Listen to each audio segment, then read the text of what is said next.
ก็สบายดีเนาะพี่น้องเนาะขน่อยมีบทเพลงหนึ่งที่อยากจะมาห้องให้พี่น้องได้ฟังเนาะซึ่งมีน้องๆขอมาเนาะว่าไอติโมเทียวอยากให้ห้องเพลงนี้แน่เพราะว่าบ่จือเนื้อเพลงแล้วก็บ่จือทำนองปานใดเนาะขน่อยเองก็เนื้อเพลงก็จืออยู่แต่ว่าความมวลเสียงสิมวลคือแต่ก่อนนี่ก็บ่อยากจือปานใดเนาะพี่น้องเนาะมีหยังก็ฝากคอมเมนต์หรือว่าฝากคำคิดคำเห็นมานำกันเนาะพี่น้องเนาะเพื่อสิได้ปรับปรุงหลายขึ้นกับเพลงที่มีชื่อว่า1คำถามเนาะ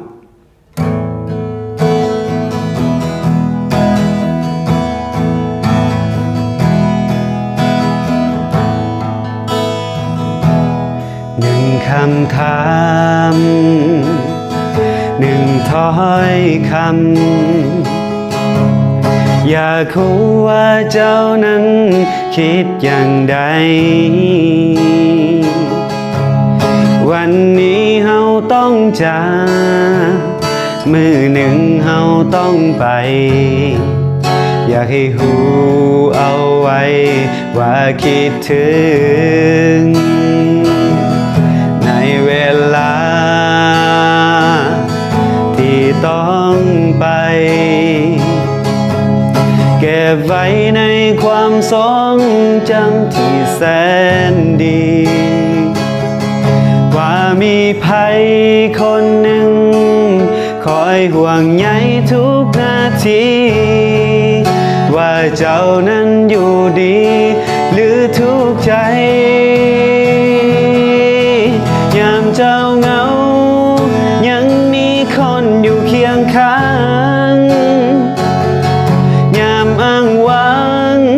ยังมีคนคอยเข้าใจเป็นแห่งใจเสมอยามเมื่อเจ้าบ่มีภัยให้หูไว้ยังมีคนอยู่ข้างเจ้า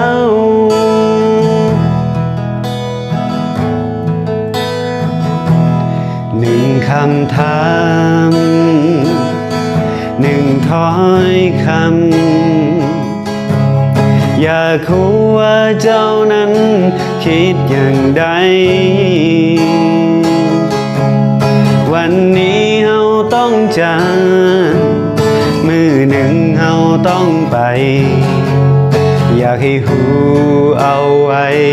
ว่าคิดถึงในเวลาที่แสนไกลเก็บไว้ในความทรงจำที่แสนดีว่ามีภัยคนหนึ่งคอยห่วงใยทุกนาทีว่าเจ้านั้นอยู่ดีหรือทุกข์ใจยามเจ้าเหงายังมีคนอยู่เคียงข้างยามอ้างว้างยังมีคนคอยเข้าใจเป็นแห่งใจเสมอยามเมื่อเจ้าบ่มีภัยให้หูไว้ยังมีคนอยู่ข้างเจ้ายามเจ้าเหงาพระเยซูอยู่เคียงข้างยามอ้างว้างพระองค์ทรงคอยเข้าใจเป็นแห่งใจเสมอยามเมื่อเจ้าบ่มีภัยให้หูไว้พระองค์ทรงอยู่ข้างเจ้ายามเจ้าเหงาพระเยซูอยู่เคียงข้างยามอ้างว้างพระองค์ทรงคอยเข้าใจเป็นแห่งใจเสมอยามเมื่อเจ้าบ่มีภัยให้หูไว้พระองค์ทรงอยู่ข้างเจ้าให้หูไว้พระเยซูอยู่ข้างเจ้า 1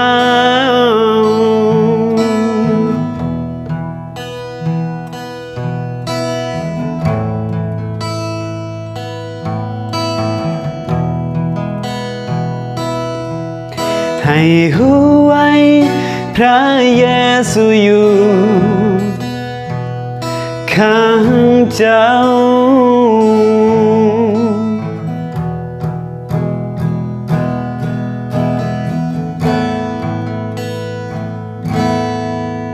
เอาขอบใจขอพระเจ้าอวยพรนะพี่น้องเนาะฝากคอมเมนต์มานำเนาะว่าเสียงเป็นแนวใดเนาะขอพระเจ้าอวยพรพี่น้องขอพระเจ้าอวยพรเนาะ